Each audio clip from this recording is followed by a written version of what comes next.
ഞാൻ കൊറേ കാലായി കൊണ്ട് നടക്കണം. ഇപ്പൊ ഞങ്ങളോട് കൂട്ടിയാ കൂടില്ല.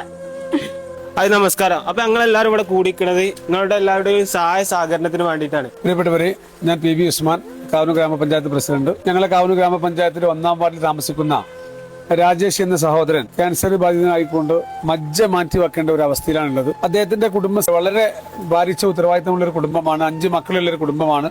താമസിക്കാനും പോലും സൗകര്യമില്ലാത്തൊരു വീട്ടിൽ നിൽക്കുന്ന അദ്ദേഹത്തിന് പെട്ടെന്നാണ് ഇങ്ങനെ ഒരു അസുഖം വന്നത്. 10 വർഷമായിക്കൊണ്ട് ചികിത്സ നടത്തിക്കൊണ്ടിരിക്കുകയായിരുന്നു. നിർബന്ധമായിട്ടും മജ്ജ മാറ്റി വെക്കണം തീരുമാനിക്കുകയും അതിന്റെ അടിസ്ഥാനത്തിൽ 25 ലക്ഷത്തോളം രൂപ ചെലവ് വരുന്ന ഈ പദ്ധതി ഒരു സാധാരണ കുടുംബത്തിന് താങ്ങാൻ കഴിയുന്നതിന്റെ അപ്പുറമാണ് എന്ന് കരുതിക്കൊണ്ടാണ് നാട്ടിലെ രാഷ്ട്രീയ പ്രവർത്തകരും വിവിധ മഹലിന്റെ ആളുകളും എലിയാപറമ്പ് എന്ന് പറയുന്ന ഈ പ്രദേശത്തെ നാട് ഒന്നിച്ചുകൊണ്ട് ഇവന്റെ കുടുംബത്തെ സഹായിക്കാൻ വേണ്ടി മുന്നിട്ടിറങ്ങിയിരിക്കുകയാണ്. ബഹുമാനികളെ, നിങ്ങളാരും ഇത് കൈവിടരുത്. നമുക്ക് രാജേഷിനെയും കുടുംബത്തെയും ചേർത്ത് പിടിക്കണം. ഒരു അനിയൻ എന്ന നിലയ്ക്ക്, ഒരു മകൻ എന്ന നിലയ്ക്ക് ഇവരെ ചികിത്സയ്ക്ക് വേണ്ടി എല്ലാവിധ സഹായങ്ങളും നിങ്ങൾ ചെയ്യണമെന്ന് മാത്രമാണ്. അപ്പൊ നിങ്ങളുടെ എല്ലാവരുടെയും ചെറിയൊരു സഹായി കുടുംബത്തിന് അത് വലിയൊരു മുതൽക്കൂട്ടാവും. കഴിയുന്നവരെല്ലാവരും ഈ വീഡിയോ ഒന്ന് ഷെയർ ചെയ്ത് നിങ്ങളുടെ കഴിയുന്ന പോലെ സഹായിക്കണമെന്ന് വീണ്ടും ഞങ്ങൾ അഭ്യർത്ഥിക്കുന്നു. അപ്പൊ നമ്മൾ ഈ താഴെ കൊടുത്തിരിക്കുന്ന സ്കാനറിലും ഈ അക്കൗണ്ട് നമ്പറിലും നിങ്ങൾക്ക് ഗൂഗിൾ പേ ചെയ്യാവുന്നതാണ്.